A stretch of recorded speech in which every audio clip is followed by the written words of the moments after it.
What's going on, guys? Afflicted Gamer here, back in another Division video. So in patch 1.5 and survival, we got a bunch of new named high-end weapons, and I got my hands on the converted USC. So I was really happy when I saw that I did get this until once again I saw the rolls and they were not that great. But nonetheless, still wanted to try it out and give it, get a feel for the weapon. I got predatory and capable, along with the new given talent ambusher that is on the new weapons, the new submachine guns that come with patch 1.5, where you do increased damage to targets in cover. Once again, something I find pretty unique and different, but nonetheless pretty situational. Capable and predatory, I'm not too big of a fan of. Predatory I could make use of, but you get what you get. Nonetheless, I thought I would give it a try. So first off, in the firing range, not controlling it whatsoever. You can see once again this submachine gun has a fair bit of kick. There's me just controlling it slightly just to see how much of a straight up and down pattern I would have. There I'm trying to control it a bit in the chest area, and it bounces around quite a bit. Surprisingly though, when I was aiming for the head, I wasn't holding the joystick down any firmer or anything like that, and it seemed to land the headshots a little bit better. So I thought that was kind of odd, and I'm going to give it another shot here. Here I'm going to control it a little bit more, and you can kind of stay on target in the chest area, but for some reason the headshots were a little bit easier to land. But once again, the point is we have another submachine gun that has quite a bit of kick. So you're going to have to mod this, to your personal preference and play style so that you can manage the recoil on this gun. Now, I'm going to go into World Tier 5 where, well, I'm always in World Tier 5, but I'm going to go up against two different types of bosses once again to give this gun a fair shake. It's modded half decently, I wasn't going to go all out with going for crafting materials and buying grips and this and that for this version of the gun. When I get better ones, I will mod it to 100% perfection, but it is pretty good and will serve purpose.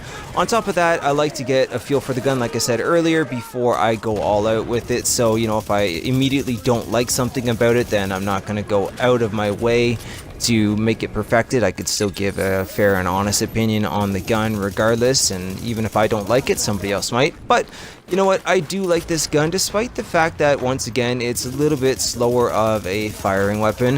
It's a little bit quicker than the tactical UMP 45. This has 650 RPM versus the 600. Not too big of a difference, but it is noticeable, and if you add an extended mag with rate of fire on it, then you will notice that it will bump up even more. So that's pretty nice. Another 30 in the magazine, so obviously extended magazine size is a necessity as well.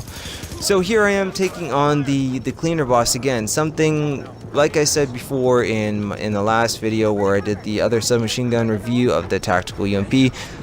This, when you're fighting a cleaner of that size, usually you're staying back sniping or using an LMG, but of course I was going to try a submachine gun on it to see how much of damage fall off I would have from certain distances, how much damage I could do to him, things like that.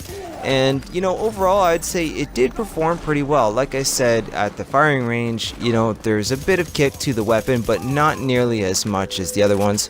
The gun I'm looking forward to the most getting my hands on, which so far I've only found a purple version, is the FAMAS, which I think is going to probably be the new king of submachine guns. Because so far with these, and just from trying out a purple one of those, that thing seems pretty good. Now, that's not to say to shy away from this one, because, it's got its pros. It's not too hard to control overall if modded properly. Like I said, I could change out a few attachments and make it slightly better.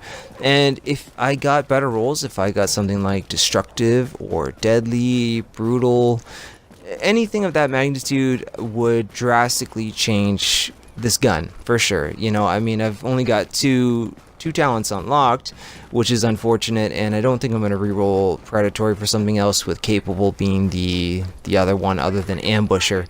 Ambusher, I've mentioned this before, it's unique and it's different, but how many times are you going to run into an enemy that's always, other than maybe a sniper, going to stay in cover?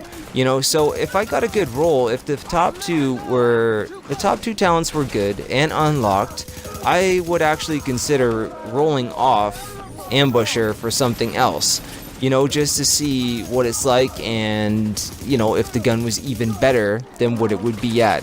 So, but nonetheless, you know, if you do get this gun and you do get good rolls on it, that's when I would take this thing into the dark zone, and I would take it into some challenge missions, things like that. You know, I will keep on the hunt, obviously, for a better version. For sure, I do want one, because I love submachine guns. I always have. I think a lot of people do in the Division, even though now LMGs are making quite the impact into the, you know, the gun pool, into the mix. Now that shotguns have taken their hit.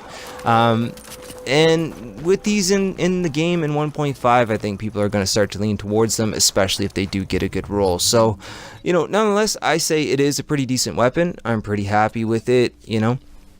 Manage the recoil on it and mod it perfected, you know, to your perfection and to your play style.